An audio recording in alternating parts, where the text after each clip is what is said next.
하나님 말씀은 요한복음 3장 16절부터 18절까지 제가 읽겠습니다. 하나님이 세상을 이처럼 사랑하사 독생자를 주셨으니 이는 그를 향하여 믿는 자마다 멸망하지 않고 영생을 얻게 하려 하심이라. 하나님이 자기 아들을 세상에 보내신 것은 세상을 심판하려 하려 하심이 아니요 그로 말미암아 세상이 구원을 받게 하려 하심이라. 그를 향하여 믿는 자는 심판을 받지 아니할 것이요 믿지 아니하는 자는 하나님의 독생자의 이름을 향하여 믿지 아니하므로 벌써 심판을 받은 것이니라. 오늘 말씀을 가지고 예수를 그냥 믿었다간 멸망, 그를 향하여 믿어야 영생이란 제목으로 말씀을 나누겠습니다. 예수 믿는 분들은 암송하는 구절이 하나씩 있죠. 특별히 요한복음 3장 16절은 예수 믿을 때부터 들어왔고 또 어떤 분에게 말씀을 전할 때마다 이 말씀을 가지고 전하는 경우가 많습니다. 요한복음 3장 16절 하나님이 세상을 이처럼 사랑하사 독생자를 주셨으니 이는 그를 믿는 자마다 멸망하지 않고 영생을 얻게 하려 하심이니라. 그러니까 예수 믿으면 멸망하지 않고 영생을 얻는다. 구원받는다. 이렇게 이 말씀을 이해하고 있는데요. 사실 이 말씀 속에는요. 예수님이 우리를 만나서 심판하시는 기준이 들어 있습니다. 안타깝게도 그 헬라어 원전에 있는 그 단어를 빼고서 번역해 놨기 때문에 우리는 그냥 예수만 믿으면 구원받는다. 이렇게 알고 지내게 되는데요. 요한복음 3장 16절과 또 18절에서 중요한 단어가 빠진 것, 헬라어로 에이스라는 단어가 있습니다. 이 에이스는 어디 안으로 또 누굴 향하여 그런 단어거든요. 그러니까 이 단어를 빼고서 이 말씀하기 때문에 그냥 예수 믿으면 구원받고 안 믿으면 지옥 간다 이렇게 말을 합니다. 근데 이 말씀은 너무나 중요한 단어거든요. 그러니까 예수를 믿는 것과 예수를 향하여 믿는 것은 전혀 다른 것입니다. 예수를 믿는다는 거는요. 2000년 전에 예수님이 오셨을 때 그분이 많은 일을 행하시고 또 십자가에 위해서 피를 흘리셨대. 그리고 다시 오신데 이것이 그냥 예수를 믿는 것입니다. 그분에 대해서 믿는 거예요. 그죠? 근데 예수를 향하여 믿는 것은요. 그분의 일거수일투족에 대해서 관심을 갖는 거예요. 그러니까 예수님이 누구신가를 잘 알아서 그분을 만날 때 어떻게 만나야 될까? 이것을 알고서 믿는 것. 이것을 성경은 예수님을 향하여 믿는다고 그러고요. 거기에 필요한 전치사가 에이스라는 헬라어 전치사입니다. 그러니까 이 전치사를 빼버리면 전혀 다른 문장이 되는데 우리는 그 전치사가 없는 그런 성경을 가지고 믿었기 때문에 그 부분이 구분이 안 됩니다. 영어 성경만 해도 그 단어는 있어요. 그죠? believe in Jesus라고 해서 in이라는 건 적절하진 않지만 그래도 어느 정도 가깝게 예수님 안으로 믿는다. 예수님 사정을 감안해서 믿는 겁니다. 그분이 지금 무슨 생각을 하고 있는지 또 그분이 어떤 모습으로 오실지 그걸 가지고 믿는 거예요. 한마디로 예수님은 결혼하러 오시잖아요. 그럼 신랑으로 오십니다. 그러면 신랑이 가장 필요한 대상이 누굴까요? 신부거든요. 그럼 누가 신부가 될까? 이걸 좀 더 우리는 알아야 되는데요. 그럼 신부 누구 만나서 결혼하시겠지. 다른 사람 일로 우리는 생각할 수가 있단 말입니다. 성경에서 반드시 신부는 교회가 이제 완성되면 예수님과 결혼할 신부가 됩니다. 그렇기 때문에 예수님과 결혼할 준비를 하고 있다는 것은요. 그것을 그냥 안 하고 하는 거하고 전혀 다른 생각이죠. 그렇다 보니까 예수 믿으면 죽어서 천국 간다는 말이 나오죠. 예수님 결혼하러 오실 텐데 그 신부를 준비해야 될 텐데 그냥 천국 가버린다고 생각하면 결혼 준비는 일치 안 할 것입니다. 지금도 많은 분들은요. 예수님과 결혼할 준비에 대해서는 들어본 적이 없다고 하시는 분들도 많아요. 그리고 그런 준비도 안 해요. 그 죽으면 천국 가서 주님 만난다고 생각하고 믿고 있어요.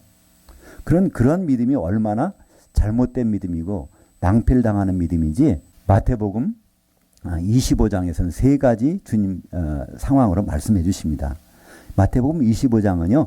주님과 우리가 만났을 때 어떤 일이 벌어질까를 거기서 설명하고 있습니다. 거기서 주님과 만나는 세 부류의 상황들이 나오는데요. 다 믿는 사람들이에요. 예수 믿는 사람들과 만나서 어떤 일이 벌어질지 생생하게 기록된 것이 마태복음 25장입니다.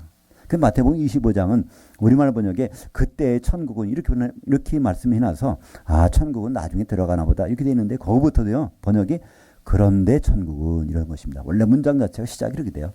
그런데 천국은 이런 것이니까 이런 생활을 해야 된다. 그러니까 천국 안에서의 삶이 어떻다는 것을 우리에게 말씀해 주고 있어요. 그 천국 안의 삶이 뭐라고 되어 있죠? 신랑을 맞으러 등을 들고 신랑을 맞으러 나간 열 처녀와 같다 하리니 천국 생활이 그거라는 것입니다. 그러니까 이 천국은요. 기쁨만 있는 것이 아니에요. 어려운 일도 있고 참 많은 문제들이 많이 있을 수 있어요. 그러나 그는 바로 등을 들고 신랑을 만나러 나갔다는 어디로? 세상에 있다가 바로 세상에서 벗어나서 기다리고 있다는 거예요. 그것이 천국의 생활이라는 겁니다. 근데 만났습니까? 못 만났습니까? 결국은 못 만났어요. 그 열 처녀는 죽었단 말입니다. 졸며 잘세. 잔다는 것은 이제 잠들었다, 죽었다는 얘기죠. 근데 주님 오신다는 소리를 듣고 나팔 소리를 듣고 이제 깨어나서 주님을 만납니다. 그는 부활해서 어디 올라갔다는 얘기죠. 예수님은 공중으로 오시거든요. 이 땅으로 절대로 안 오십니다. 그렇다면 그 열 처녀가 다 주님을 만났어요. 그럼 공중으로 올라갔다는 얘기입니다. 그때부터 우리는 생각할 수 있어요. 이런 몸은 공중에 못 올라갑니다. 공중에 올라갈 때는요, 이 몸이 변해서, 그러니까 뇌가 이 애벌레가 뽕잎을 먹고 뇌코치에서 들어갔다가 나올 때는 나비가 되잖아요. 그러니까 우리가 죽었어도 부활할 때는 영의 몸으로 갈아입고 그리고 공중에 올라갑니다. 예수를 잘 믿었거나 잘 제대로 못 믿었거나 관계없어요. 우리가 다 반드시 바로 그리스도의 심판대 앞에 나타나게 된다는 것입니다. 고린도후서 5장 10절에. 그래서 거기에 대해서 선악간에 그 몸으로 행한 대로 심판을 받으려 함이라. 그러니까 선을 행했건 악한 일을 행했건 다 올라가서 이제 심판을 받게 된다는 것입니다. 그 몸을 통하여서. 그 몸은 단수거든요. 우리 몸이라면 몸들이겠죠. 각자 한 몸들을 가지고. 근데 거기 단수입니다. 예수 그리스도의 몸에 대해서 선한 역할, 악한 역할. 이 선하다는 것은 하나님이 기뻐하시는 일을 했느냐, 하나님이 기뻐하지 않는 일을 했느냐. 그것을 성경에서는 선하다, 악하다 이렇게 구분하고 있는 것입니다. 그 열처녀 비유, 그러니까 마태복음 25장에서 세 가지 비유가 나오는데요. 열처녀의 비유가 나오고요. 또 달란트 비유가 나오고 그 다음에 양과 염소의 비유가 나옵니다. 먼저 열처녀의 비유를 한번 볼까요? 거기 다 등을 들고 있다는 얘기는 다 거듭났다는 얘기입니다. 다 예수 잘 믿고 거듭난 사람들이에요. 이 등이라고 하는 것은요, 우리의 영을 얘기합니다. 잠언서 20장 27절에 보면 사람의 영은, 우리말 번역은 영혼이라고 하는, 영혼이라는 단어가 아니에요. 뇌샤마라고 하는 영. 창세기 2장 7절에 아담에게 집어넣은 뇌샤마. 그것은 무슨 역할이냐면 여호와의 등불이라. 사람의 깊은 속을 살피느니라. 그러니까 그 영이 깨어나면 그 등잔대가, 그러니까 등대가 되는 거예요. 그러면 성령께서 거기 와서 사람 속을 다 비춰주시기 때문에 우리는 다 알 수가 있다는 것입니다. 그래서 등을 들었고 신랑을 기다린다는, 거듭나서 예수 믿고 거듭나서 주님을 기다리는 사람들, 열 처녀가 다 그렇다는 거예요. 근데 그 차이점이 있습니다. 바로 기름을 준비한 사람과 그렇지 못한 사람. 그러니까 거기서 예수를 그냥 믿은 사람 누굴까요? 거듭나서 신랑을 기다리는 사람. 예수를 그냥 믿은 사람이에요. 근데 기름을 준비하고 기다리는 사람, 예수를 향하여 믿은 사람이에요. 왜 그럴까요? 예수님한테 가서는 신부로 올라가는 것이 아닙니다. 요한계시록에 보면요, 1장 13절에 7촛대 한가운데 주님을 만나는 장면이 있어요. 각자 교회 모습을 해서 성도들을 거기 만나요. 근데 결혼하려면 한 신부가 돼야 되는데 마태복음 9장 15절에 보면요, 신부실에 있는 하나님의 아들들이 신랑을 뺏길 수가 있다는 거예요. 거기까지 가서 신부실에서 이제 한 몸이 돼야 되는데, 기름을 준비한 사람들은 거기 한 몸이 되는데, 기름 준비하면 거기서 신랑을 뺏기게 되는 거죠. 내가 너희를 도무지 모르겠다. 이 기름, 성령의 기름이라는 것은 하나 되는데 꼭 필요한 것입니다. 구약 성경에서는요, 성령을 기름으로 표시했어요. 우리가 성령은 오순절날 내리셨다 그러잖아요. 오순절날 성령이 오셨어요. 그럼 오순절날 무슨 일이 벌어지냐면요, 사람들이 이 가루를, 밀가루를 만들어 놓으면 거기에다가 기름으로 반죽해서 하나님 앞에 흔드는 날이 오순절날 하는 제사법입니다. 근데 오순절날은 뭐가 내렸어요? 성령이 기름 내렸잖아요. 그러니까 이 기름으로 이게 한 덩어리가 돼서 하나님께 흔들리라고. 그렇기 때문에 주님을 만나러 올라갈 때는요, 기름을 다 가지고 올라가야 돼요.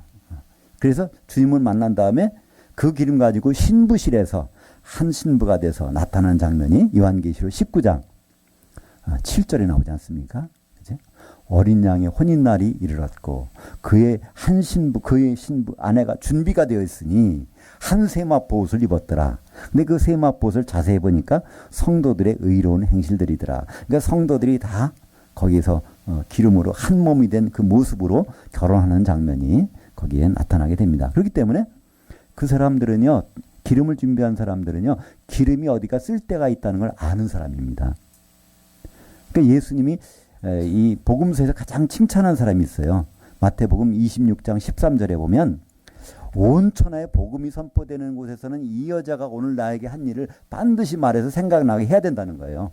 그게 누구냐면 우리가 이제 헌금송에 부르던 그 베다니 마리아입니다. 그죠? 베다니 마리아는 기름을 준비했어요. 어떤 기름이죠? 그건 바로 제사장에게 바르는 기름, 또 제물에 바르는 기름, 그걸 준비해서 6월절 양으로 이분이 되실 테니까 6월절 닷새 전에는 선택이 돼야 되니까 그 기름으로 발랐단 말이에요. 그죠? 그러니까 그 기름을 준비해서, 그러니까 예수님이 누구라는 것을 향하여 믿었기 때문에 그 베다니 마리아는 그 일을 했던 것입니다. 제자들은 그냥 예수님만 믿었어요. 그러니까 그냥 덜레덜레 따라다니만 했잖아요. 갈릴리에서 온 세 여자도 마찬가지죠. 그죠? 예수님의 생모 마리아나 막달라 마리아나 그 살로메나 다 갈릴리에서부터 예수님은 내가 죽을 것이라는 걸 얘기하고 오셨는데 그들은 그걸 안 믿었어요. 제물 될 거라는 걸 말씀드렸는데 하셨는데 안 믿었어요. 그러나 베다니 마리아는 예수님을 향하여 믿었기 때문에 기름을 준비하고 있다. 아, 맞아. 오늘이 6월절 닷새 전이네. 그걸 가지고 예수님한테 쫙 바릅니다. 그렇기 때문에 예수님은 이 여자가 내게 한 일을 복음이 선포되는 것은 반드시 해야 된다는 거예요. 그건 무슨 뜻일까요?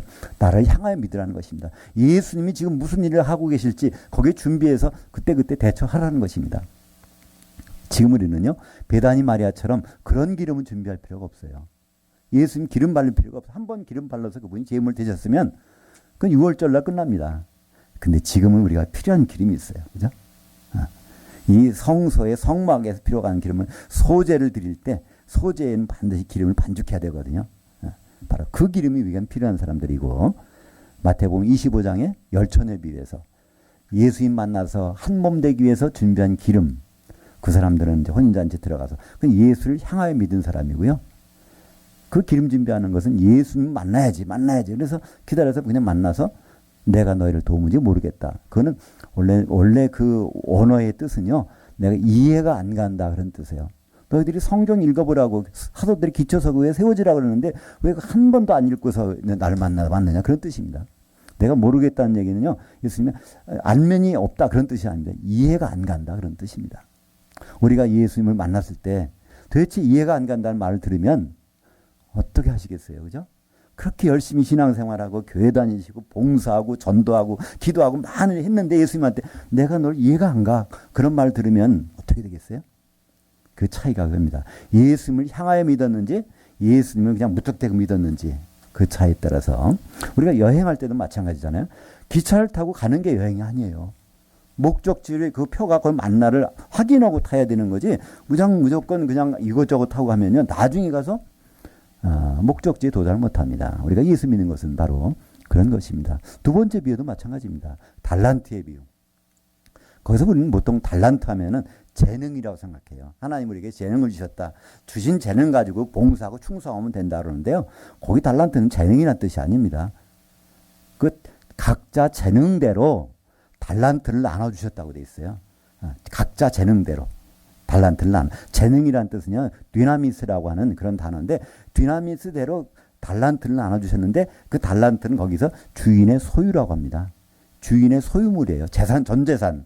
주님의 전 재산을 거기서는 8달란트로 비유하고 있어요. 주인이 타국에 갈 때 소유를 다 맡겼다는 겁니다. 그래서 8달란트니까, 5달란트, 그 다음에 2달란트, 1달란트, 8달란트를 다 나눠줬습니다. 뭐에 따라서? 재능에 따라서. 그러니까, 거기서 1달란트 받았다고 해서 잘못 받은 것은 아니에요. 하나님이 이해하세요. 그럼 1달란트 가지고 그 재능대로 허벌하는 거예요. 5달란트 마찬가지고. 그때 그 달란트는 바로 예수님의 소유. 이 지구상에서 예수님의 가장 아끼는 소유가 뭘까요? 바로 교회입니다. 그죠? 교회를 시작하는 교회에 시작하는 그 시작점, 몸을 맡기셨어요. 그 몸이 이제 완성돼야 되겠죠. 그죠? 예. 그럼 이 식물이라고 하면 식물이 처음에는 그냥 싹만 나지만 그것이 가지가 나오고 잎이 나고 이게 풍성해지잖아요. 그죠? 그래야 온전한 나무가 되듯이 우리 교회도 예수님이 그 씨를 뿌려 놓으셨단 말이에요. 근데 그것이 제대로 자라야 되는데 그렇지 못한 게 있어요. 거기 보니까 5달란트 받은 자는 15달란트를 남겨서 10달란트가 됐습니다. 2달란트 마찬가지로 4달란트가 됐어요. 그만큼 성도들이 몸이 온전한 몸으로 갖추어가고 있다는 것이죠. 근데 한 달란트 받은 자는 어떻게 됐어요? 그걸 묻어뒀다가 그냥 주인이 오니까 내놨단 말입니다. 이건 뭐냐면 예수를 그냥 믿은 사람이에요. 예수를 알고 믿은 사람은 뭘까요? 아, 주인이 이걸 가지고 뭘 하라고 한 뜻이구나. 아, 주인이 오면 풍성한 그것을 기다리겠구나. 소유물을. 그걸 하셨기 때문에 그걸 남겨놓았잖아요. 근데 한 달란트 받은 사람은 어떻게 해요? 주인은 심지도 않고 해치지 않으면서 막 거두는 그런 사람이니까 무서우니까 그냥 감춰놨다 해야 되겠다. 자기 판단이란 말이에요. 자기 생각대로 믿은 사람이고요. 그래서 이 5달란트하고 2달란트는 뭐라고 그러죠? 거기 사람들에게 착하고 충성된 종아 그래요. 근데 원래는 그게 원래 단어는요. 선하고 믿음이 있는 종아 그런 뜻이에요. 그걸 우리말로 번역을 착하다 또 충성이라고 그러는데 충성이라는 단어가 아닙니다. 믿음이 있다는 거예요. 예수님이 무엇을 할 뿐인지를 알았기 때문에 그들은 그걸 가지고 남겼다는 거예요. 그 선하다는 착하다는 건 선하다는 것이거든요. 선하는 것은요. 하나님이 기뻐하시는 것은 선한 것입니다. 성경에서 이 선하다는 단어가 창세기의 1장에 7번이 나와요. 거기에서 그죠? 첫째 날 보시기에 좋았더라. 또 이 둘째 날은 없지만 셋째 날에 보시기에 좋았더라 2번. 넷째 날에 또 보시기에 좋았더라. 이게 선하다는 뜻이에요. 5째 날에도 보시기에 좋았더라. 선하다는 것이죠. 6째 날도 2번 나와요. 그죠? 한 번은 보시기에 좋았더라. 또 한 번은 보시기에 힘이 좋았더라. 그것이 다 선한 것입니다. 하나님이 기뻐하시는 건 선한 거예요. 근데 하나님이 선하지 않은 적이 한 번 딱 발표해요. 창세기 2장 18절에 아담이 혼자 있는 것 나한테 참 선하지 않다는 거예요. 그러니까 내가 돕는 배필을 지으리라. 내가 선한 것은 돕는 배필이 나와서 아담이 결혼하는 것, 그것이 하나님의 선한 뜻입니다. 그 아담은 예수님 모형이기 때문에 바로 예수님과 만나서 한 몸 되는 일이 벌어지는 것, 그것이 성경에서 선한 뜻입니다. 그래서 이 착하고 충성된 종아, 그것은요 선하고 믿음 있는 종아. 네가 작은 일에 믿음을 지켰으니. 그러니까 이 세상에는요 아무리 큰 일을 뭐 성전을 100층짜리 성전을 만든다고 해도요 그건 주님 본식이 아주 작은 일이에요. 작은 일에 충성했으니 내가 큰 일을 맡기려. 언제? 천년왕국 때. 그게 진짜 큰 일이라는 거예요. 그죠? 우리는 세상에서 주님 맡겨주신 일들은요 아무리 재봐도요 그거는 아주 작은 일이에요. 작은 일에 믿음을 지켰으니 내가 큰 일로 맡기리라. 근데 악하고 게으른 종, 1달란트 받은 자 있는 것도 빼앗기잖아요. 그 몸에서 떨어져 나간다는 거예요. 그러면 예수님 몸에서 떨어져 나가면 어디 가겠어요? 지옥불에 던져지는 것이죠. 그래서 슬피 울며 이를 간다고 돼 있어요. 아, 이것만 알았으면, 예수를 그냥 믿는 것이 아니라 예수를 향하여 믿는다는 것만 알았으면 그 1달란트 받은 자는 다른 행동을 취했을 것입니다. 그게 이익을 얼마 안 남겨서 그런 뜻이 아니에요. 주인을 못 알아봤다는 거예요. 주님의 생각을 전혀 무시했다는 것입니다. 자기 생각대로 믿었다는 것이죠. 마지막으로 세 번째 비유. 거기는 양과 염소의 비유가 있는데요. 바로 인자가 모든 천사들을 데리고 이제 온다는 거예요. 목자가 돼서 온다는 거예요. 그러니까 첫 번째 비유는 신랑으로 오시고, 두 번째 비유는요 교회의 주인인 머리로 오시고, 세 번째는요 그는 목자로서 오신다는 것이죠. 목자라는 걸 양을 만나러 오시는 거예요. 근데 양을 만나기 전에 그는 뭘 누구한테 맡겼죠? 그거를 사도들에게 그들 풀을 먹이라고 맡겼어요. 그죠? 근데 여기서 사도들의 풀을 먹는 것이 아니라 다른 걸 먹어가지고 염소가 돼버렸다는 거예요. 그 원문에 보면요, 염소들 가운데서 양을 골라내신다고 돼 있어요. 얼마나 딱 염소가 돼버렸다는 거예요. 양은 거의 고를 정도로. 염소하고 양의 차이는 뭘까요? 양은요, 목자가 인도하는 데서 풀을 먹어요. 근데 염소는요, 별거 다 먹어요. 잡식성이에요. 그냥 그거를 사도들의 말씀으로 만족을 못해. 그러면 구약 성경에도 먹으려고 그러고요. 그죠? 장로들의 전통도 먹으려고. 있는 건 다 먹어가지고 염소가 돼버리는 걸 얘기하죠. 그죠? 그걸 거기서 어떻게, 예수님은 말씀하시죠? 양 대열에 있는 성도들에게, 내가 바로 나를 이렇게 대접했다는 거예요. 내가 목마를 때, 내가 배고플 때, 내가 아팠을 때, 내가 나그네 되었을 때, 내가 병원 갔을 때, 감옥에 갇혔을 때, 나를 면회도 오고, 나를 돌봐주고, 옷도 입혀주고, 응? 다 했다는 거예요. 그랬더니 그들이 뭐라고 합니까? 우리가 주님을 그렇게 한 적이 없다는 거예요.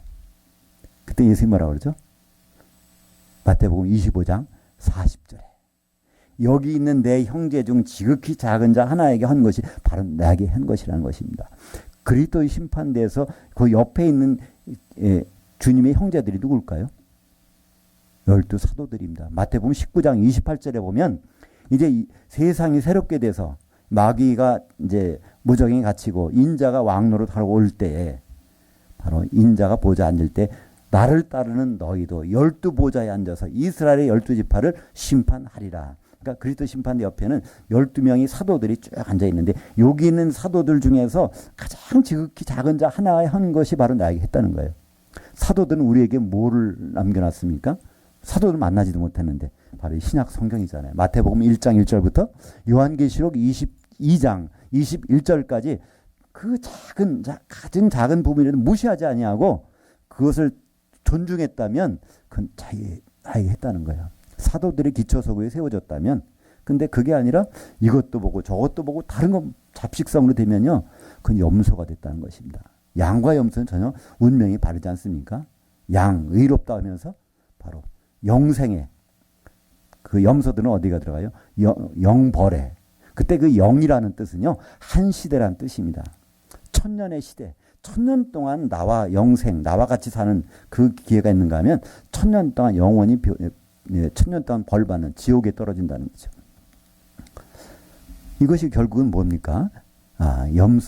양들은요. 바로 그 사도들이 말만 들어야 되는 줄 알고 그것만 먹은 거예요.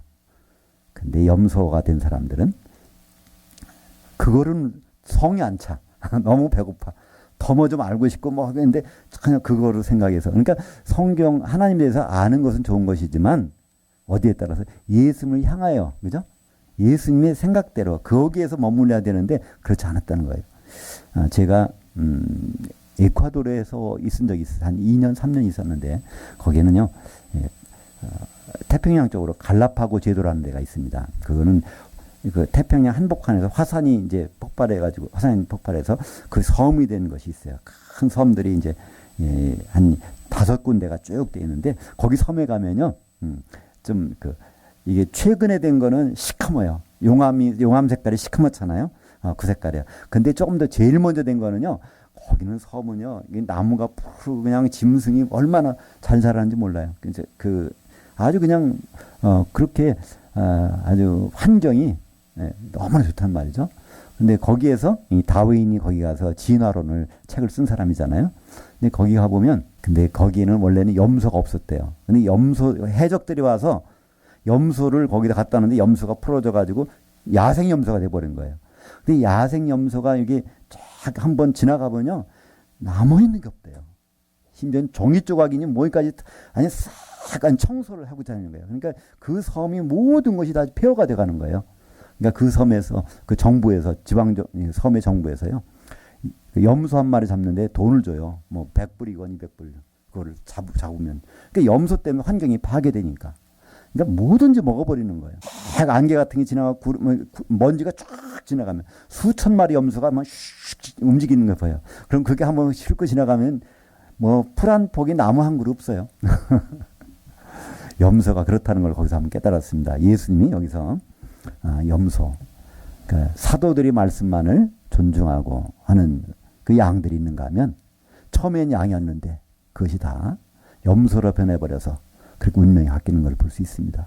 그것이 바로 예수님이 말씀하신 나를 향하여 믿는 자와 바로 그냥 예수님을 대상으로 믿는 것이 차이점이 아니겠습니까? 예수님은 시몬을 베드로로 삼으시고 그에게 교회를 세우십니다. 사실 예수님이 베드로를 만난 것은요. 오래전에 만났어요. 요한복음 1장 42절에 보면 안드레, 그러니까 예수님 동생이 베드로의 동생 안드레가 세례 요한의 제자였다가 사도 요한하고 둘이 빠져나와서 예수님 제자가 됩니다. 그래서 그 안드레가 자기 형한테 가서 내가 그리스도 만났다 했더니 베드로가 따라 나서는 거예요. 그랬더니 예수님이 다짜고짜 하신 말씀이 너 요한의 아들 시몬이니 장차 게바 바로 베드로라 하리라. 그런 거예요. 너 지금 이름이 시몬이지 내가 너 이름 바꿔줄 거야. 그러는 거예요. 장차. 그 바꿔준 것이 언제 바꿔주죠? 처음에 안 바꿔줘요. 거의 끝날 때. 가이사랴 빌립보 가서 거기서 바꿔주십니다. 그러니까 이 베드로, 너는 이제 베드로야. 베드로라는 뜻은요. 원래 페트로스, 반석의 조각, 남성 명사입니다. 너는 베드로인데 나는 이 반석 위에다가 교회를 세우겠다. 이 반석이라는 것은요. 페트라. 그건 여성 명사입니다. 너 같은 반석 조각이 온전히 12개가 모이면 그게 한 반석이 되는데 내 교회는 거기다 세우겠다는 거예요. 그러니까 이 사도들의 말을 벗어난 곳에 교회가 세워진다면요. 그거는 염소가 되는 겁니다. 근데 사람들은요. 그 말 자체도 오해가 됐잖아요. 그죠? 베드로가 반석이라고 그냥 번역이 해서 베드로에다가 교회가 세워지니까 베드로가 초대 교황이다 그러고서 지금 만들어진 게 그 가톨릭 아닙니까? 베드로가 초대 교황이라고 그래요. 거기다가 황금 열쇠도 갖고 있잖아요. 베드로한테 열쇠를 줬다고. 근데 성경에 보면요.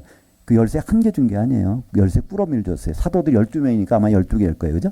천국 열쇠들을 4개 맡길 텐데. 그래서 바로 사도들이 전부가 다 누굽니까? 천국 안으로 문지기들이에요. 들어오는 거예요. 우리가 천국에 들어오고 싶다면요. 사도들을 만나지 않으면 못 들어가요. 그들이 열쇠를 갖고 있는데 열쇠 갖고 있지 않은 사람한테 못 들어가거든요. 그래서 바로 우리는 사도들이 말씀을 듣고 천국에 들어오고 사도들이 말씀 그 풀을 먹고 바로 주님의 양이 돼서 주님을 만나게 되는 것입니다. 불신자들이 그러니까 앞으로 주님을 만날 때요 반드시 거치는 절차가 그리스도의 심판대입니다. 근데 그 심판대에서는요 뭘 본다고요? 딱 한 가지예요. 예수를 향하여 믿었는지 예수를 그냥 믿었는지. 예수를 그냥 믿으면 이건 탈락. 예수를 향하여 믿으면 이제 천년왕국에 들어가는 겁니다. 너무나 선명한데 사람들은 그 부분에 대해서 오해하고 있는 거예요. 우리는 다 나그네잖아요. 여행하는 사람들이에요. 목적지가 분명하단 말이에요. 근데 목적지에 갈 수 있는 차표인지 아닌지를 확인도 안 하고 그냥 타고서 가고 있는데 나중에 가서 거기서 종점에서 표 보는데 없어요. 그러면 어떻게 되겠어요? 거기까지는 잘 왔지만 마지막엔 들어가지 못하는 그것이 바로 마태복음 25장에 예수님 친절하시게도 3가지 비유로 이 말씀을 하셨습니다. 예수님 만날 때 어떻게 된다는 것을 예수님을 향하여 믿은 자와 예수님을 그냥 믿은 자라는 것은 이렇게 운명이 180도 그게 갈리면요 그냥 갈리는 것이 아니라 1000년 동안 달라지잖아요. 1000년 동안 주님과 더불어서 공중에 있을 수도 있고 1000년 동안 불 섞인 유리바다의 지옥에서 이를 갈며 있을 수도 있고 그것이 우리 짧은 인생 동안에 선택에서 벌어지는 일인데 우리는 선택할 기회조차도 없어요. 왜 그렇죠? 성경의 번역이 그냥 예수만 믿으면 된다고 번역되어 있으니까 선택 기회도 없이 그냥 무조건 올라갔다가 나중에 기름도 없어서 그게 바로 그 몸을 이루지 못해갖고 달란트가 하나밖에 없어서 그죠? 그리고 나중에 자기도 모르게 너무나 많이 먹어서 근데 염소같이 먹어가지고 그게 다 탈락하는 사람들이 될 수도 있는데 그것이 보통 일이 아니라는 거예요. 예수님은 그걸 아예 이렇게 말씀하셨어요. 마태복음 7장 13절 14절에 좁은 문으로 말씀하셨어요. 좁은 문으로 들어가라. 멸망으로 인도하면 크고 넓어서 사람들이 다 그러고 간다는 거예요. 이건 세상 사람들 얘기가 아닙니다. 지금 일단 출발한 사람들이에요. 예수 믿고 출발한 사람들이 다 가는 길이 굉장히 다르다는 거예요. 근데 생명으로 인도하는 문은 좁고 협착해서 찾는 이가 참 적다는 거예요. 그러니까 예수님을 향하여 믿는 자는 참 많지 않다는 것입니다. 기름을 준비한 자 참 많지 않다는 거예요. 달란트를 제대로 남긴 자 많지 않다는 것입니다. 그 양으로 머물러 있고 염소같이 이것저것 다 먹은 게 대부분이기 때문에 양으로 남은 자 많지 않다는 것입니다. 다 똑같은 곡식을 심었지만 쭉정이거나 결실을 못했거나 이상하게 돼가지고 불태워지는 경우가 많다는 것이죠. 예수를 그냥 믿으면 절망입니다. 여기다 제가 프린트물에 안 썼지만은 그건 지옥이에요. 예수 그냥 믿으면. 왜냐하면 1000년 동안 그리스도 심판대 가서 불 섞인 유리바다 지옥으로 떨어지는 거니까. 근데 예수를 향하여 믿으면 그것은 바로 주님과 더불어 계속해서 가는 것입니다. 어떤 분은 그런 질문을 하시더라고요. 데살로니가 전서 4장 16절에 보면 바로 주께서 호령과 천사장의 음성과 하나님의 나팔로 강림하시는데 그리스도 안에서 죽은 자들은 다 일어나서 공중에 올라가서 항상 주님과 함께 있으리라. 그러니까 심판이 없다는 거예요. 주님과 항상 있는데 그것은요. 그걸 통과한 사람이 항상 있다는 얘기죠. 그죠? 그러니까 심판을 한 번 죽는 것은 사람에게 정해진 것이요. 히브리서 9장 27절에 그 뒤에는 반드시 심판이 있으리니 이것은 지울 수가 없는 문장이에요. 그래서 그 심판을 통과한 사람들이 주님과 항상 같이 있는 것이죠. 그러니까 그 심판에 통과하지 못한 사람은 내가 너희를 모르겠다. 이를 갈리라. 그리고 영벌에. 이건 주님 말씀이니까 그것이 운명이 갈려진 것입니다. 그러니까 우리 한번 다시 우리를 점검할 필요가 있지 않습니까? 예수 믿는 분들이요. 한 번은 점검해 보셔야 돼요. 우리가 어떤 데 여행을 하는데 기차를 타고 가는데요. 혹시 내 표가 있나? 이 표가 이거 맞겠지? 이게 어디 가는 기차지? 내 행선지가 맞나? 그거는 가끔씩은 확인해 보실 필요가 있잖아요. 그죠?